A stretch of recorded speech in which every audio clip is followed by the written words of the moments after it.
Assalamualaikum warahmatullahi wabarakatuh. Kami dari kelompok 1 yang beranggotakan Adwa Hafizah Sajah, Asia Hyorici, Bella An, Diah Ayu, Gevira Sabra, Gina Nur Ajijah, Laila Husnul, Najwa Ristianti, Naupal Maulana, Nopa Nurjazilah, dan Zahra Fitria. Di sini kami akan memaparkan analisis kasus klinis dispepsia fungsional berdasarkan metode SOAP atau SWAP. Selamat pagi, Bapak, Ibu, dosen, dan rekan-rekan sekalian. Selamat datang dalam presentasi analisis kasus klinis kelompok kami. Di sini, kami bersebelas akan memaparkan analisis komprehensif berbasis metode SOAP mengenai kasus dispepsia fungsional pada seorang mahasiswi. Pendekatan ini mencakup evaluasi medis, analisis farmakologi obat, dan perencanaan tata laksana holistik. Saya, Adwa Hafizah Sajah sebagai pembuka.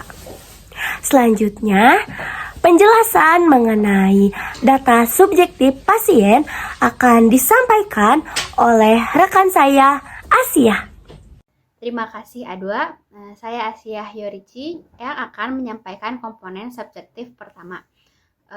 Pasien dalam kasus ini adalah Nona N, berusia 21 tahun, seorang mahasiswi. Beliau datang dengan keluhan utama berupa nyeri ulu hati atau area epigastrium. Perut terasa sangat begah, mual, muntah, serta kehilangan nafsu makan. Secara kronologis, onset gejala awal dirasakan sejak usia 17 tahun dan frekuensi keluhan memburuk secara signifikan setelah pasien memasuki masa perkuliahan. Untuk komponen subjektif selanjutnya akan dijelaskan oleh Bella An. Baik, terima kasih banyak Asia atas pemaparannya. Halo semuanya, perkenalkan nama saya Bella An. Di sini saya akan memaparkan faktor risiko gaya hidup pasien. Dari hasil anamnes yang mendalam, ditemukan 3 faktor pemicu utama. Yang pertama itu pola makan. Pola makannya itu tidak teratur, di mana pasien hanya makan itu 1 sampai dengan 2 kali sehari. Yang kedua, pasien rutin mengonsumsi makanan iritasi mukosa seperti seblak, mie ayam, dan juga ayam geprek. Yang ketiga itu terdapat paparan memicu asam lambung, yaitu berupa mengonsumsi kopi dan juga minuman bersoda tiap hari. Baik, perkenalkan saya Diah Ayu. Pada bagian ini saya akan melanjutkan pembahasan mengenai objektif atau O, khususnya tanda vital dan status gizi pasien. Nah, berdasarkan hasil pemeriksaan, kondisi kesadaran pasien yaitu kompos mentis atau sadar penuh dengan kondisi yang tampak sakit ringan. Nah, kemudian tekanan darah pasien yaitu 110/70 mm hidragirum, kemudian laju nadinya 80 kali per menit, dan laju pernapasannya 20 kali per menit. Nah, ketiganya ini masih berada dalam batas normal. Untuk suhu tubuh pasien yaitu 37,2 derajat Celcius, sehingga kondisi ini tuh termasuk ke dalam apebris atau tidak mengalami demam.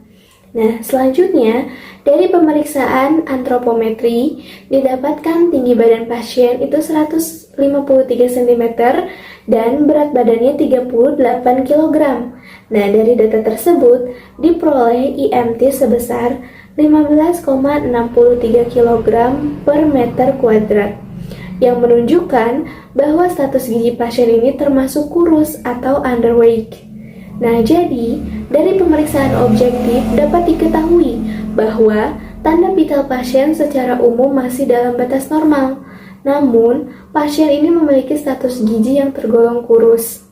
Nah, selanjutnya, pemeriksaan objektif akan dilanjutkan dengan pemeriksaan fisik abdomen yang akan disampaikan oleh rekan saya. Terima kasih kepada Diah Ayu yang telah memaparkan materinya. Baik, selanjutnya perkenalkan nama saya Gevira Sabra Arfi yang akan melanjutkan penjelasan materi objektif atau O, yaitu terkait hasil pemeriksaan fisik pada abdomen.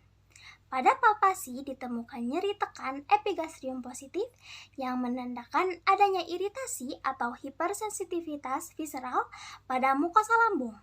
Hepar teraba lunak dengan batas tegas.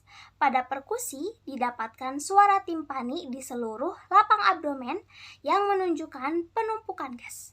Auskultasi menunjukkan bising usus normal 8 kali per menit serta tidak ditemukan ascites. Baik, terima kasih kepada Gevira Sabra yang telah menjelaskan materinya. Selanjutnya yaitu bagian asesmen yang akan dijelaskan oleh saya yaitu Gina. Nah, berdasarkan sintesis data subjektif dan objektif, diagnosis terjadi tegakan itu sebagai dispepsia fungsional. Nah, diagnosis ini tuh dikonfirmasi menggunakan instrumen validasi PADYQ atau Parto Allegre Dyspeptic Symptoms Questionnaire. Nah, dengan skor totalnya tuh 18 yang masuk dalam kategori derajat keparahan sedang. Nah, trias gejala utamanya tuh adalah nyeri epigastrium, persisten, rasa begah, serta mual-mual. Terima kasih kepada Gina atas pemaparan materinya. Selanjutnya, perkenalkan nama saya Laila Husnulsabila yang akan menjelaskan mengenai rencana terapi atau sering disebut juga dengan plan, khususnya untuk obat omeprazol dengan dosis 2 kali 20 mg. Omeprazol sendiri merupakan obat golongan proton pump inhibitor atau PPI yang secara farmakodinamik bekerja dengan menghambat enzim H+ atau K+- ATPase secara irreversibel di dalam sel parietal lambung. Hal ini menyebabkan penekanan sekresi asam lambung basal atau stimulasi, sehingga memberi waktu bagi mukosa lambung untuk pulih. Baik, yang selanjutnya itu akan dilanjutkan oleh saya, Najwa Ristianti, yang akan memaparkan masih pada bagian plan, tetapi pada obat yang kedua, seperti yang terlihat pada PPT, itu obat domperidone dengan dosis 3 kali 10 mg yang dikonsumsi sebelum makan. Domperidone itu adalah agen prokinetik golongan antagonis dopamin perifer. Mekanisme kerjanya yaitu dengan memblok reseptor dopamin pada saluran cerna untuk meningkatkan motilitas lambung, mempercepat pengosongan lambung, serta meredakan keluhan begah dan rasa mual. Perkenalkan, saya Naufal akan menjelaskan sinergi kerja obat yang diberikan. Kombinasi omeprazol dan domperidone memberikan sinergi klinis yang sangat ideal. Omeprazol berfokus pada faktor asam untuk menghentikan iritasi, sedangkan domperidone berfokus pada faktor motilitas untuk mengkosongkan lambung dan meredakan begah. Kedua obat ini bekerja saling mendukung tanpa interaksi merugikan yang signifikan. Oke, terima kasih banyak Noval, dan saya Nova Nurzazila yang akan memaparkan tentang rencana non-farmakologi berupa modifikasi diet dan pola hidup atau gaya hidup. Nah, aspek yang pertama yaitu do, ya, atau hal yang perlu kita lakukan dari pola hidup atau gaya hidup, dari cara kita makan dengan porsi yang sedikit tetapi sering. Itu yang pertama. Yang kedua, makan atau sarapan yang teratur. Yang ketiga, memenuhi kebutuhan keseimbangan gizi sesuai dengan AKG, angka kecukupan gizi.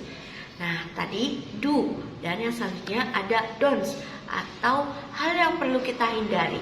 Yang pertama ada hindari jarak waktu makan yang terlalu lama. Yang kedua, hindari makanan-makanan yang mengandung lemak tinggi, makanan yang mengandung manis yang sangat tinggi, makanan yang mengandung asam, makanan pedas.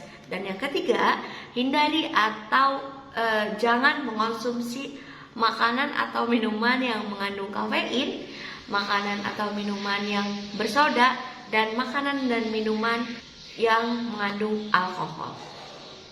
Saya Jahra Fitria Maharani akan menutup bagian plan dengan pendekatan holistik 3 tingkat. Pertama, patient centered untuk pemulihan klinis dan koreksi IMT. Kedua, family focus dengan melibatkan keluarga untuk mengawasi kepatuhan pola makan di rumah. Ketiga, community oriented melalui promosi kesehatan dan edukasi pencegahan dispepsia di lingkungan kampus. Sekian pemaparan dari kelompok kami. Terima kasih.